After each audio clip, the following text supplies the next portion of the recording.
I've sort of followed my coach's advice here, and I try and cut out caffeine 5 days before a race as well, which is horrible 3 days in. Don't be around me, I'm pretty grouchy, so, and the headache is not good, but apparently, yeah, when you do take it race day, then it is of benefit, but then there's studies that go against that, so maybe you just stick with the coffee. But race day, I'll have maybe a caffeinated gel, like 2 times caffeine, like, yeah, chocolate outrage goo is also a good one. And then, yeah, during the ride, I'll actually have a no-dose. This is probably, I shouldn't be saying this. I'll have a no-dose caffeine tablet, pretty much 2/3 of the way through the bike. So my normal race strategy, and these guys probably know, like, is that last quarter of the bike, I sort of go for it and try and put the hammer down. World Championships last year, I did that, and seems to be a strategy it's worked, and sometimes it hasn't. But that's basically, I take that caffeine, and then 15 minutes later, you sort of do feel the effect, even if it's in your head. You're ready to go, and then I basically top that up with Coke on the run. So yeah, I might have 150 milligrams of caffeine with the Coke, maybe up to 200 during a whole 4-hour event.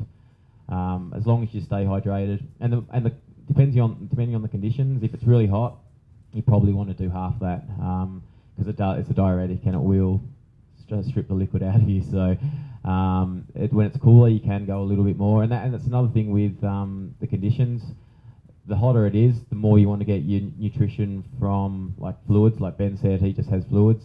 When it's a cooler race, like Ironman Germany last weekend, or a Coeur d'Alene, or you can probably stomach a bit more solid food, and you can actually absorb more calories, so you can push up to closer to 400 calories an hour as opposed to 300 when it's hotter. So yeah, but caffeine does play an important role, but you've got to be careful with it. You've got to have a plan. You've got to stick to it. I don't know. For me, around mile 80 or so, I tend to get a little bit woozy, and a few sips of the Red Bull will just kind of snap me right back into it. So I guess that's what I do. I don't take any caffeine pills or anything. And then sometimes I have a little more on the run. I did Ironman Frankfurt, Germany 2 weeks ago, and they actually had Red Bull on the run course, so that was nice. Could have it every mile, yeah. Wow. At every mile? Every aid station they had it, yeah. I personally don't like to drink coffee the morning of the race because it can mess up your stomach.